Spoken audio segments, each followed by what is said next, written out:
Welcome to Veteran Resource Podcast, where you will meet nonprofit organizations focused on improving the lives of veterans and their family members. Here is your host, Jeremy Paris. Welcome, everybody, to episode 60 of the Veteran Resource Podcast. I'm your host, Jeremy Paris, and today is Halloween. I hope that everybody out there is going to have a great and safe evening. Some of you are probably going to be going to some costume parties tonight.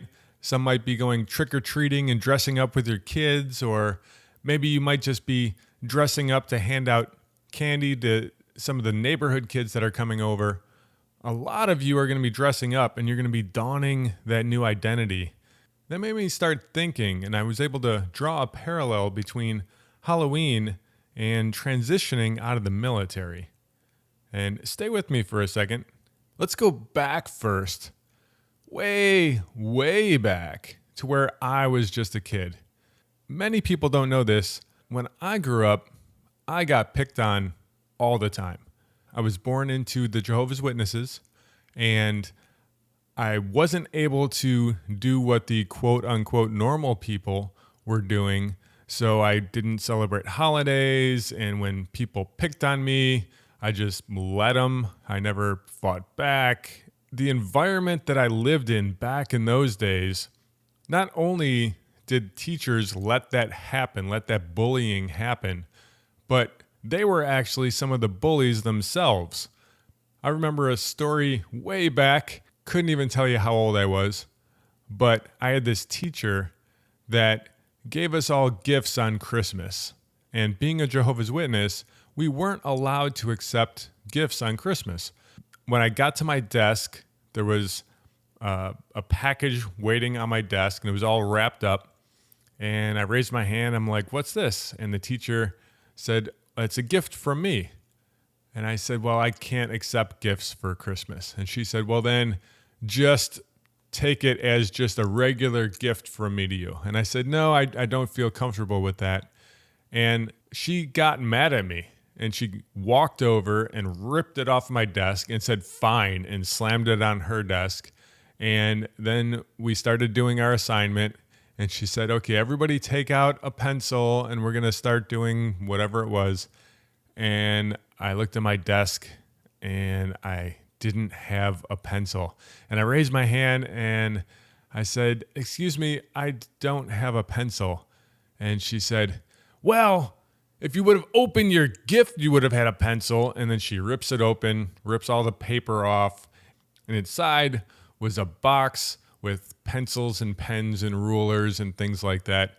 And the whole class is just laughing at me and making fun of me. And this was the type of thing that happened all the time. And it wasn't just because I was Jehovah's Witness. I was also pretty poor.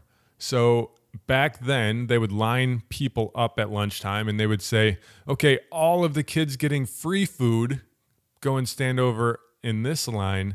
And then all the normal kids go and stand over in this line." And it was defined that way that, okay, here's all the poor kids. Let's all point at them and stare at them and make them feel uncomfortable. And then all the normal kids, you guys could all stand over here and just point and laugh. And that's how it's going to be. So I was always on the receiving end of all of the bullying and all of the stuff that happens in schools. You know, if there's any way that you're different when you're growing up, kids find that as an opportunity to pick on you. And if you're not strong yourself, then you start to believe the stuff that they're saying. So when they're picking on me for having curly hair, for most of my life, I hated my hair because growing up, everybody said that was your hair is stupid, your hair is curly, your hair looks like Brillo pad or whatever. And that's what I was allowing to create the identity in my head of who I was. And I ended up moving around a lot as a kid. So I would go to new schools all the time. I'd be living with my mom, I'd be living with my dad, I'd be living with my grandparents, maybe might get evicted here and there. So end up moving schools all the time.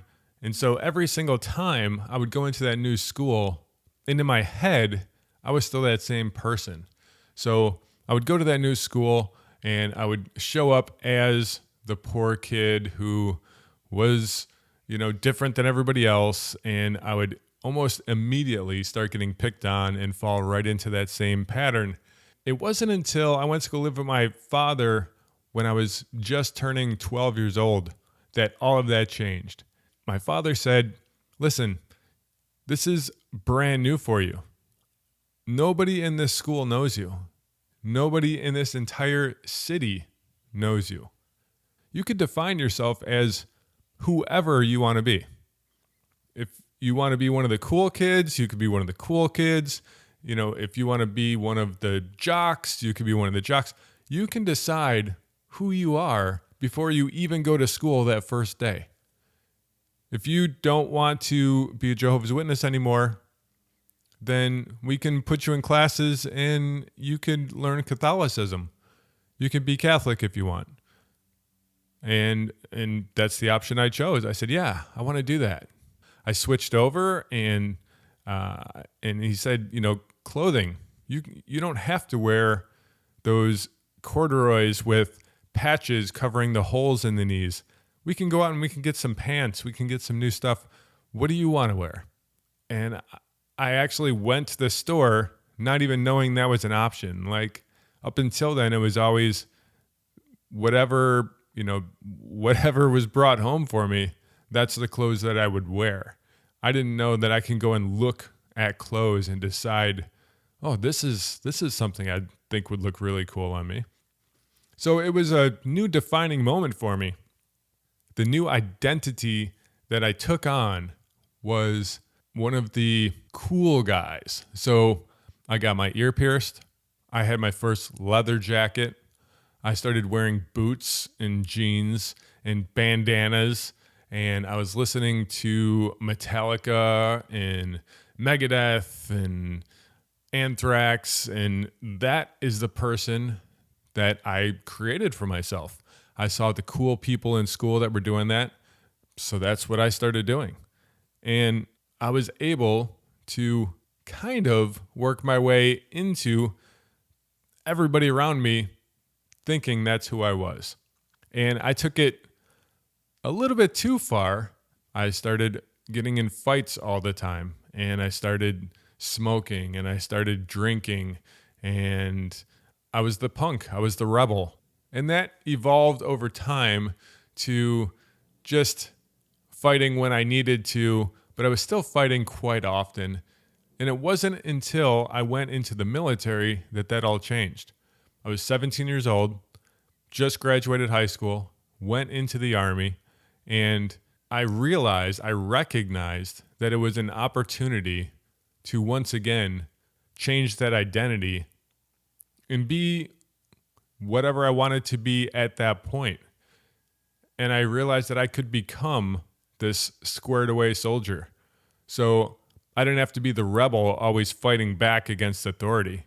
Instead, I could be somebody who's known for being squared away.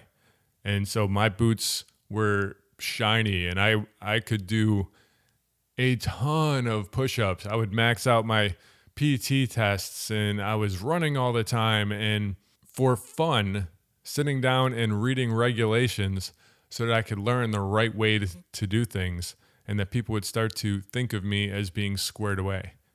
And that ended up being a really good thing for me, and I was able to become this squared away soldier.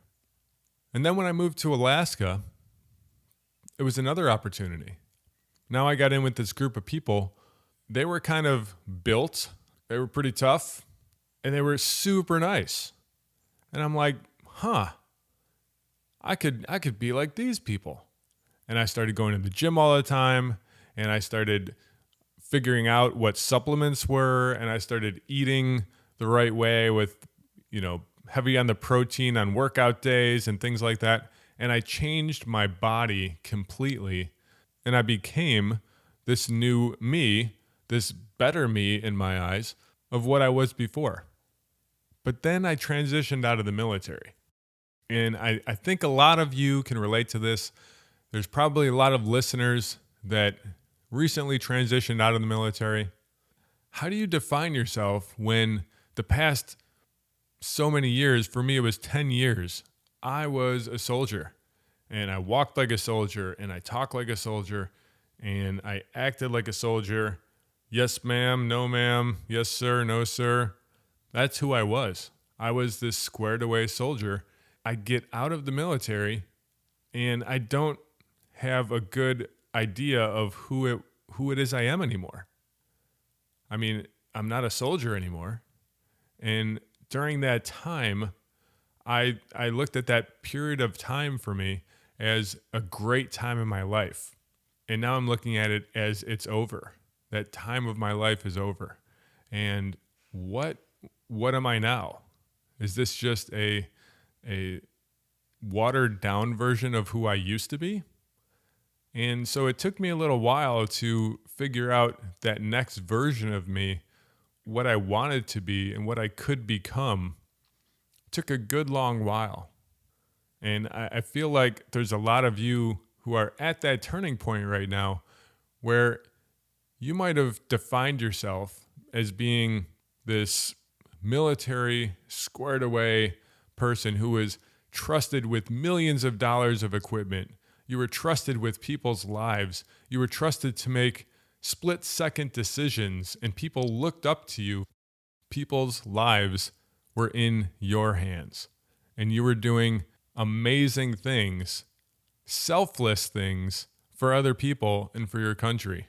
You define this as the greatest period of your life, and now it's over. And so you have a hard time sometimes looking at that as anything from this point forward is going to compare to what I was back when I was in the military. You know, how could anything else compare to what I was doing there?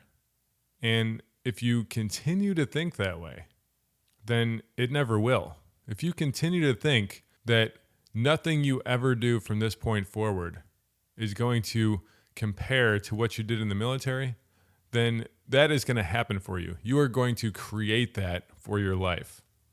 But just like me, that 12-year-old who had that choice to choose their identity, you coming out of the military, you have that same choice.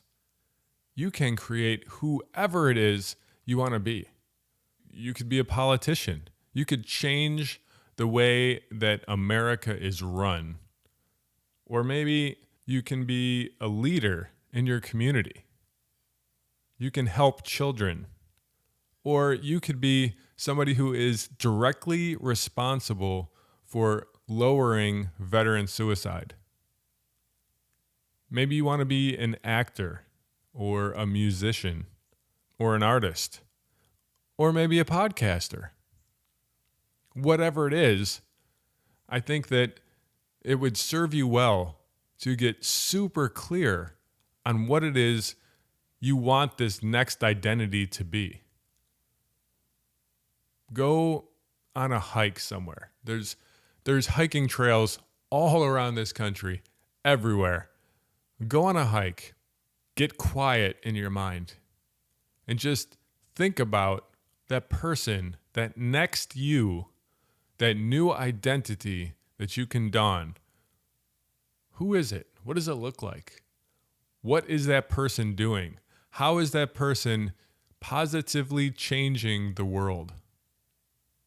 And if you can get really clear on what it is you want to do, I can almost guarantee you that there is an organization out there that can help you to get to that point, to get to that new you. And if you can't figure out what it is that you want to become, guess what?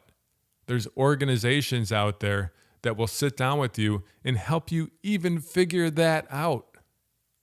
This next segment of your life can be spent looking back at a time where you were this amazing person in the military. Or this next segment of your life can be even greater than that. You have the choice to choose the identity. I would love for you to join us in the Veteran Resource Podcast community. You can just go to veteranresourcepodcast.com veterans.com/community, and let's talk about that person that you have become, that person that you are going to become, or maybe the person that you have no idea what you will become. Let's talk about it. Come on in and we'll figure out some options for you. That's all I got for today's episode. Tune in tomorrow for Veteran News Tuesday. We're going to have something cool for you.